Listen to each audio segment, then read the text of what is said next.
and welcome to another live coaching. Whew, I just got back to Maui, and what a journey that was from Cape Town. Whew, what a journey that was. We were in Cape Town for about 5 weeks. It was a very busy 5 weeks. So I was coaching and doing some photo shooting.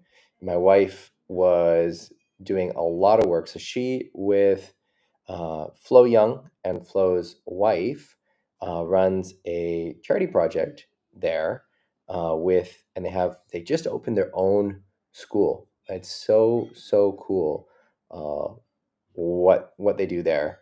And so it's very important for her to be there. So it wasn't just a Graham Ezzy trip. My wife was actually the driver of the trip because it was so important for her to be there for this project. It was very, very busy trip. Good to be back on Maui. It was a crazy journey back. I mean, so we're traveling with our 3 kids. So it's the 5 of us. We have a 10-month-old baby, a 4-year-old, and an 8-year-old. And it's a 15-hour flight from Cape Town to New York. That actually went fine. We managed the Cape Town, New York flight. Okay. It was hard, long, but we slept for the most part. And then we had 6 hours in New York and then New York to San Francisco. We got to San Francisco, just toasted, destroyed. So we had a layover there, spent the night, rested up. And then the next day, we caught the flight to Maui. So last night. But my 4-year-old was so destroyed from the jet lag, all the travel. And he had been doing great up until then. And then that flight, he just couldn't handle it. And we were that family that you don't want to sit next to you. Poor guy, poor 4-year-old, the little guy, he was crying and he just was done after all that traveling. I don't think that I will do it again. I don't think we'll do that journey again. We'll be back to Cape Town, but not from Maui like that. That was too much flying now. It's just too far. It's too far to go. Yeah, it's just too far. All right, I'm just getting set up here on the Facebook group, and then we're going to roll right into the live coaching.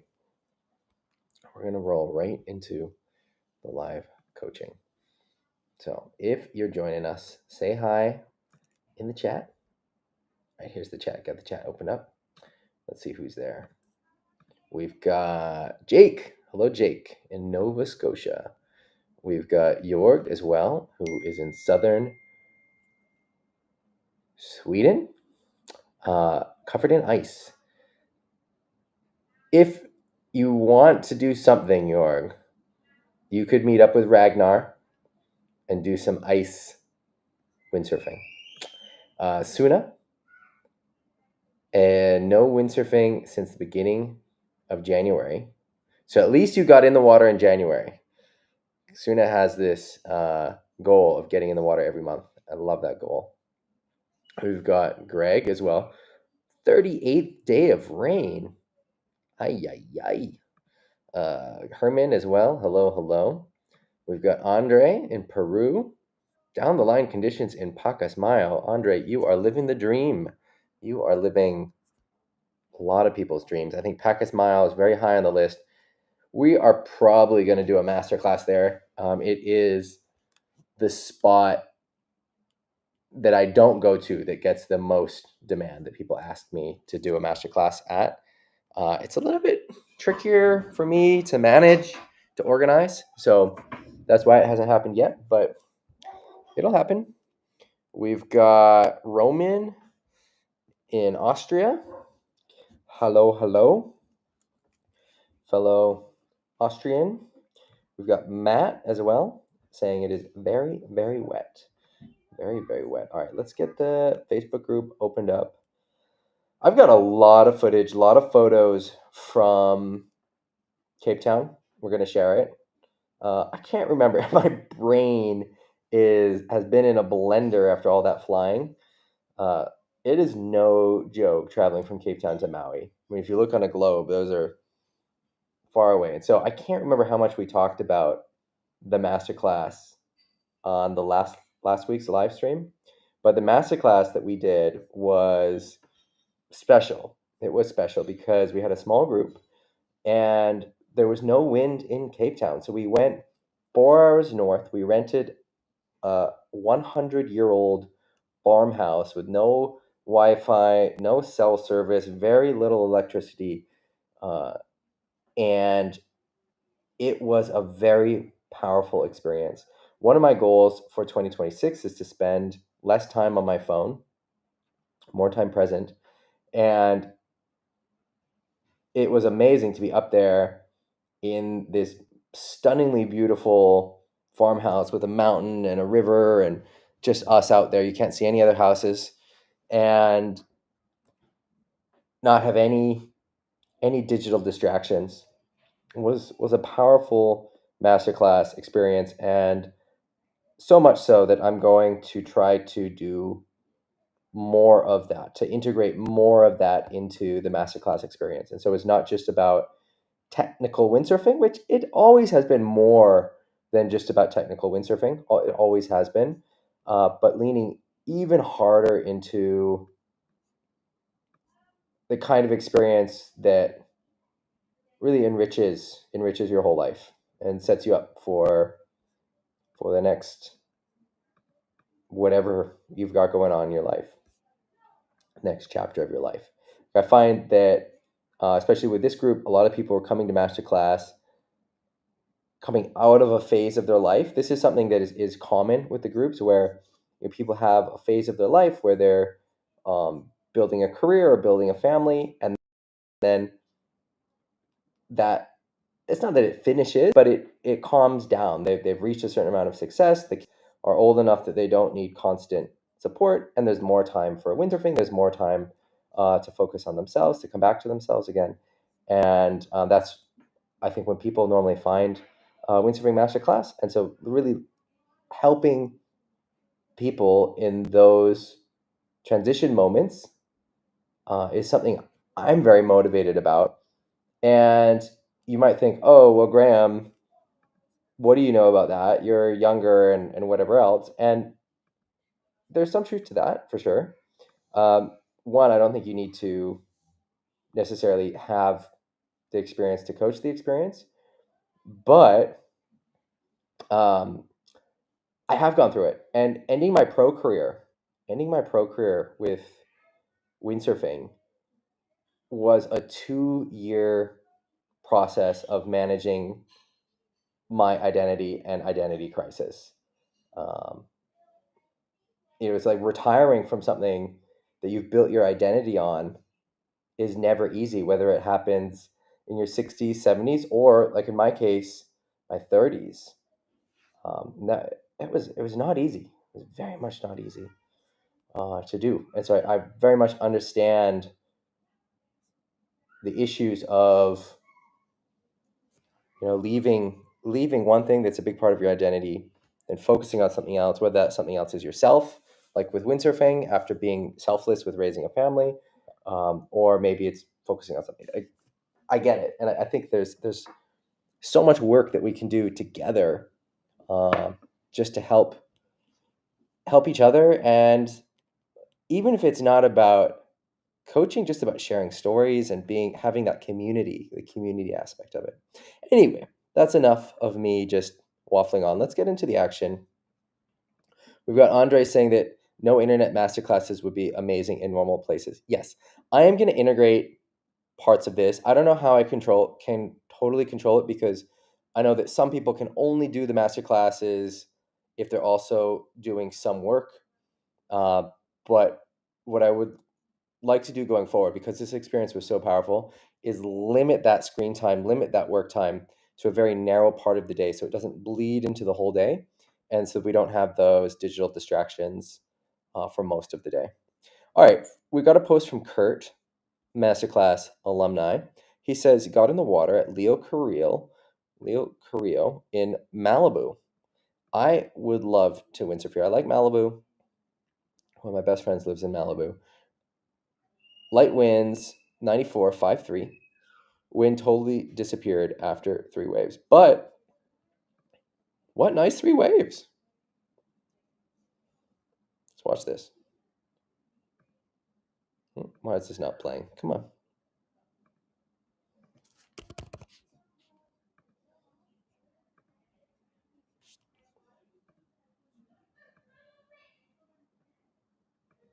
All right. Wow, look at the birds. It's beautiful. Kurt, you're alone. Fading, fading, fading. Rushing down the line. Doing a little, getting some speed. Going for the high 5.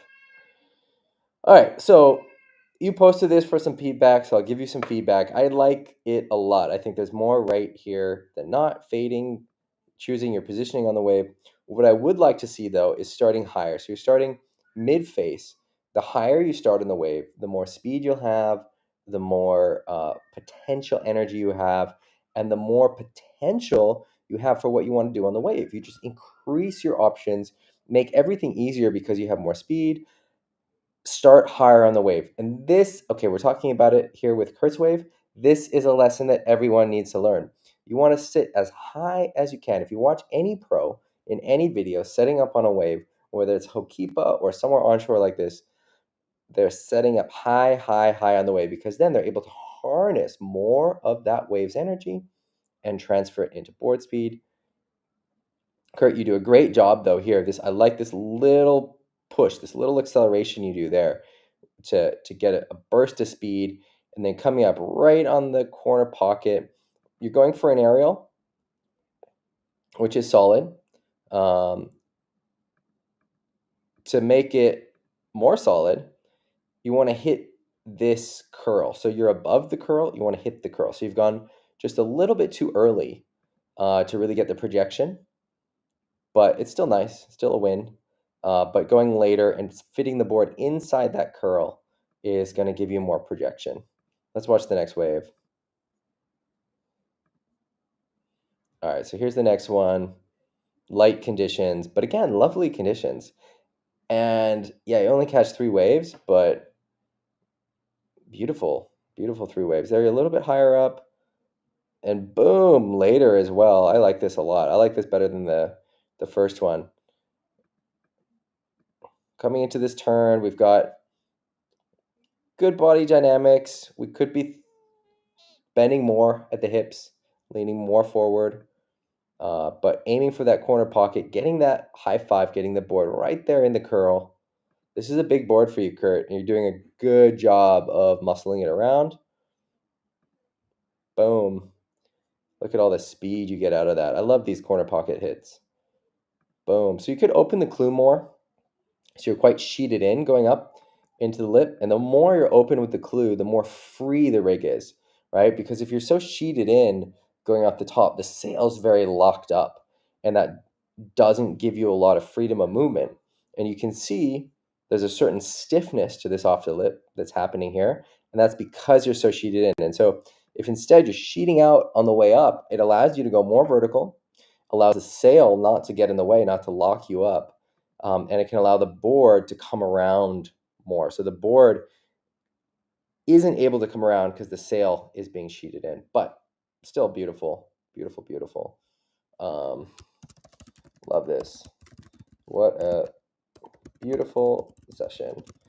Just talked about it on the live coaching. All right, some questions. Let's load these up. All right, let's see everything. So first up, got a question from Zach. Generating speed on small or mushy waves in light wind. Some context. Sailing on port tack, not used to it. Pumping the sail, bottom turns feel awkward, like a right-hander throwing a ball with her left. Yeah.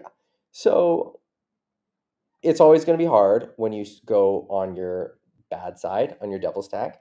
But I tell you, it is the best way to improve your windsurfing. If you want to improve your windsurfing as quickly as possible and as efficiently as possible, do a trip somewhere with the opposite wind direction. That means if you're from Europe and you're used to port tack winds, go to Morocco. It's not that hard. And your brain struggles with it. It feels hard.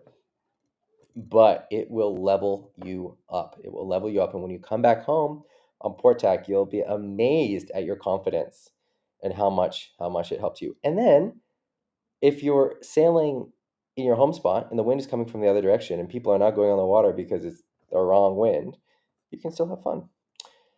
So good on you, Zach, for giving that a go.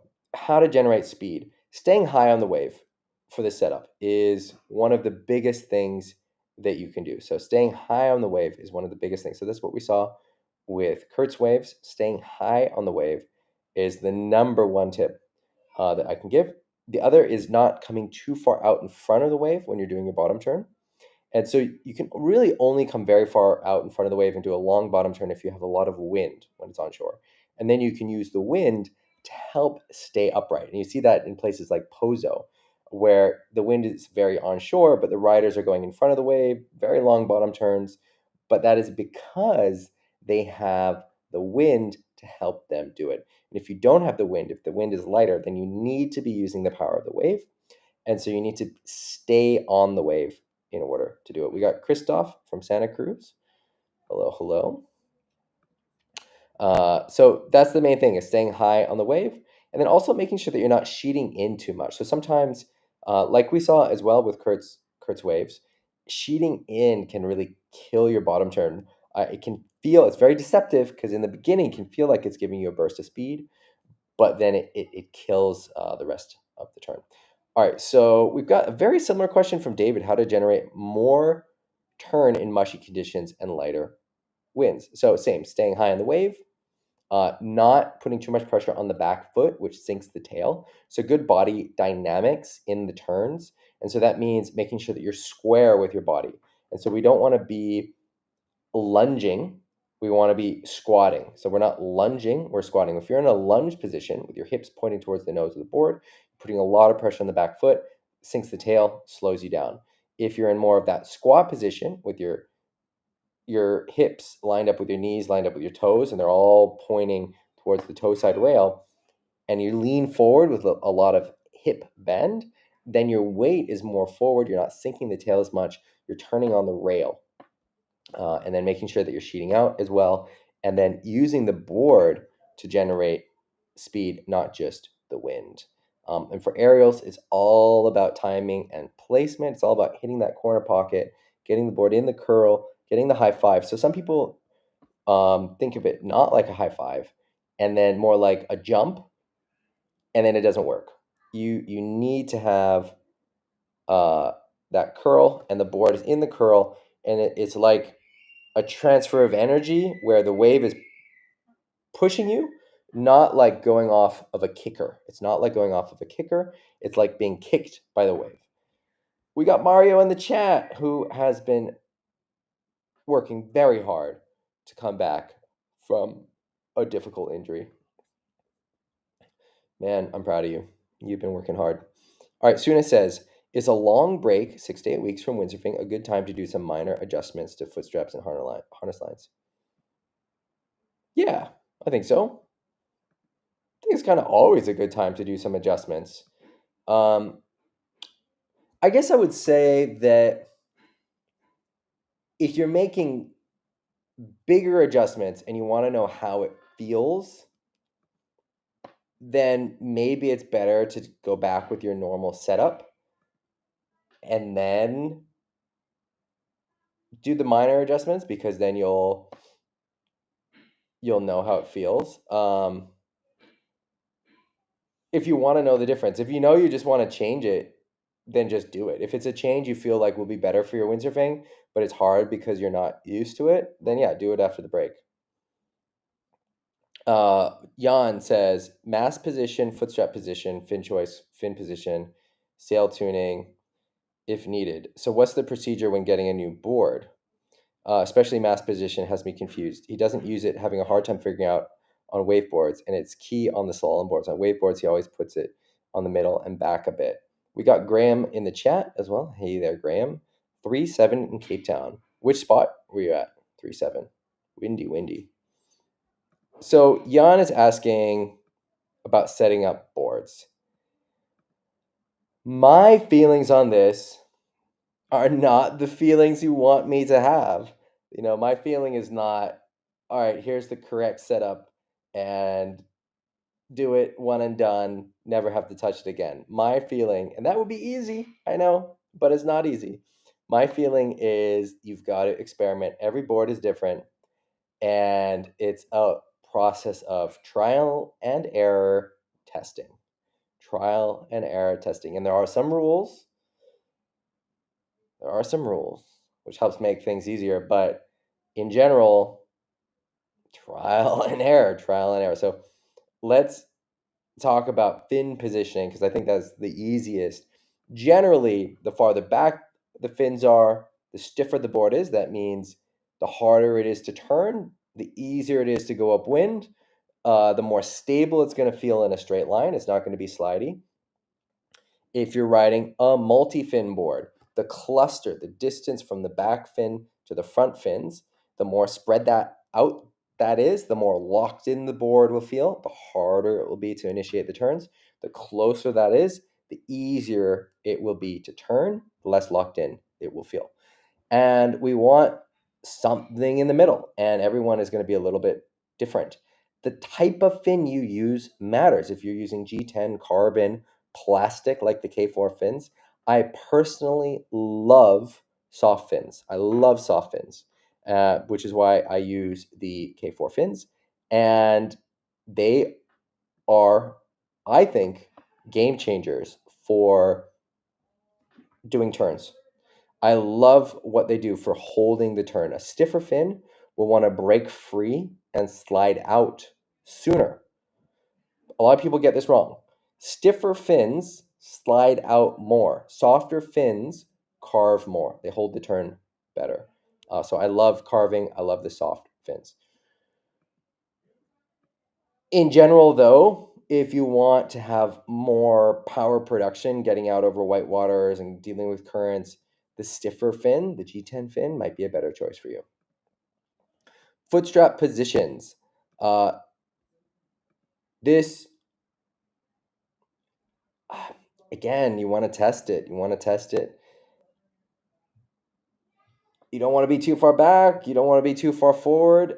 Footstrap positions are the most difficult to change because you're doing a lot of screwing. So, I'll maybe test a bit forward and a bit back and then see how those feel. And if one feels better than the other, then I might, if it feels better forward, then I might also test going more forward again and see there. But generally, at least have an idea between something more forward and more back for the mast position.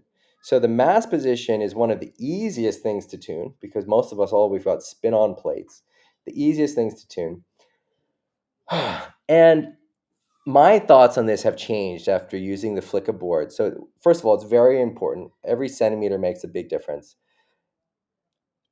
With all the boards I have ridden before these Flickas, moving the mast track back made the board easier to turn, but the trade-off was with sinking the tail, making it slower.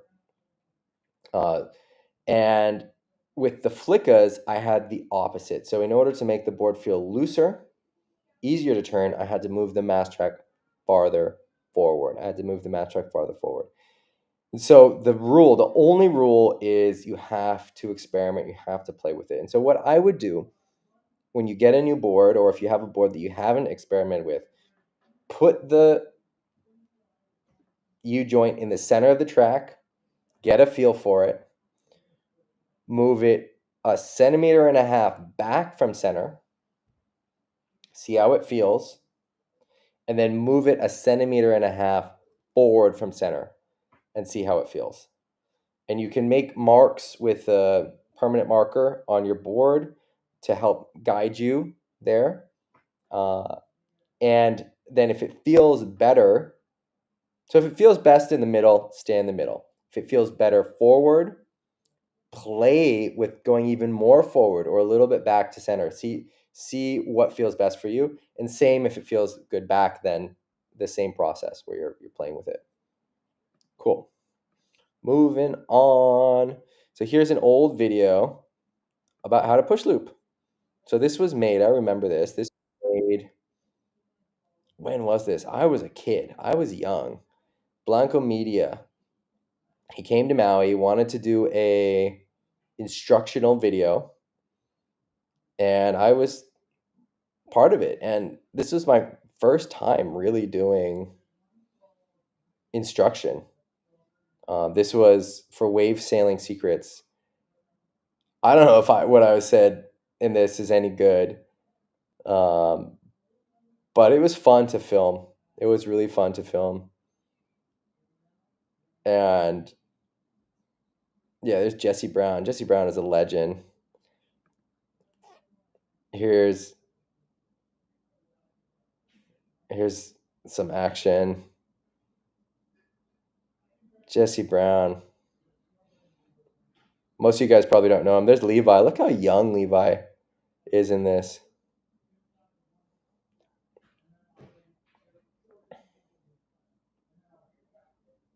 Here I am with Jake Miller. I wonder if there's more action in this at some point.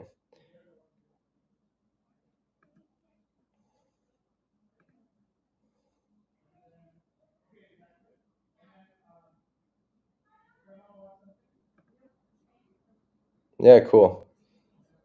All right.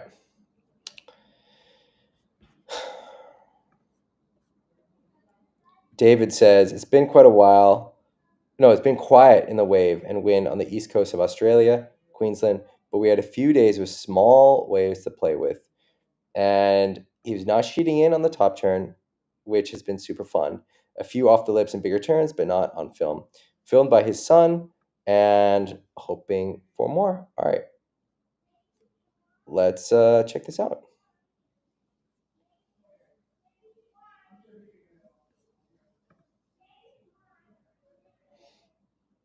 All right.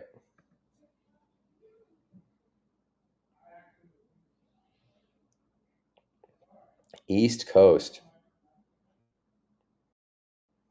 Okay, so first off the bat, is exactly what we've been talking about. This is the theme of today's live coaching.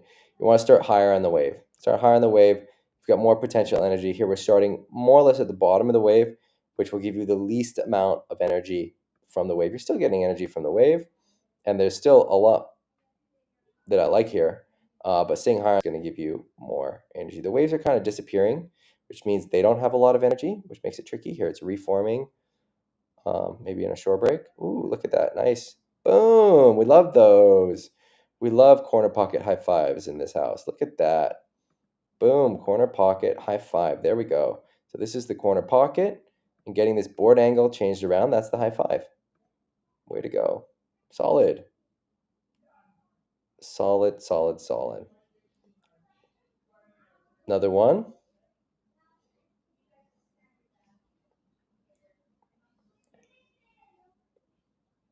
Nice.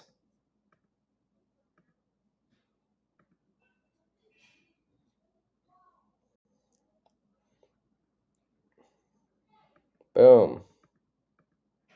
Little aerial. Love it. David, you're ripping. Boom.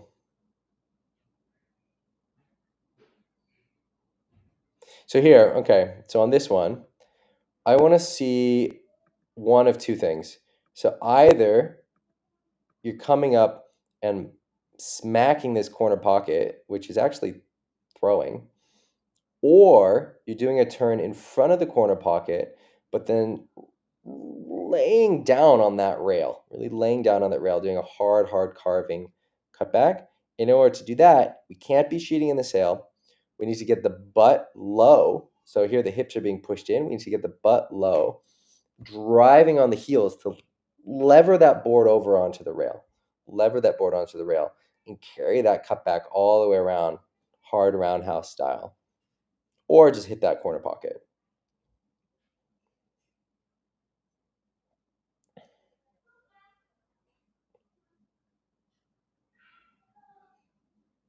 Boom, look at that. That's another good one. Right in the pocket. You can see how you're sheeting out, and that helps the board be free. And so you're hitting the lip, sheeting out, getting the high five, and then because you're not sheeting in, the board can come around. It's not locked in position, and that allows us to be very smooth and effortless looking. Nice. Oh man, that's what we want to see. This is what we want to see.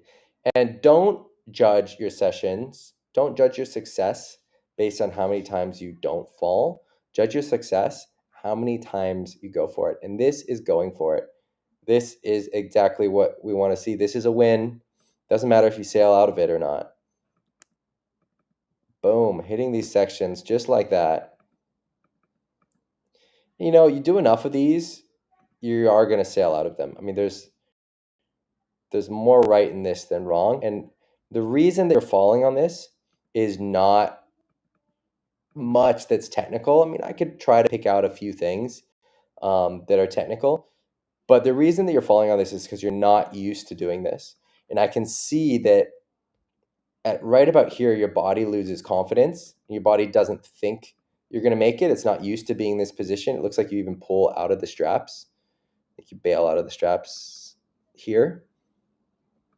You can see the board. Maybe not. Maybe not. Maybe you don't bail. But I can still tell from the body language that you lose some of the firmness, and you're not used to this being in this position, which is totally normal. Just totally normal.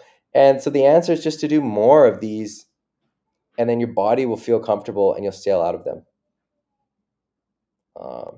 So it's really not much about technical.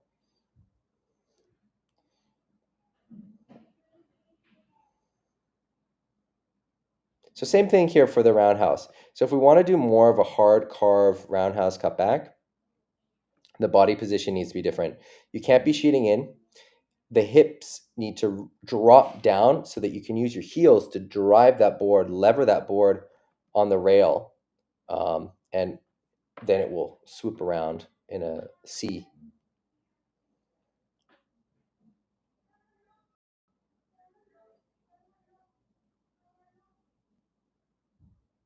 Okay, here, just a little bit off in terms of placement. So the corner pocket was here, just a little bit under it, getting caught up. We got Ragnar in the chat. Hello, Ragnar. Good to have you here. Maybe you want to take Jorg ice sailing. He's in Sweden and lamenting the ice and the no wind.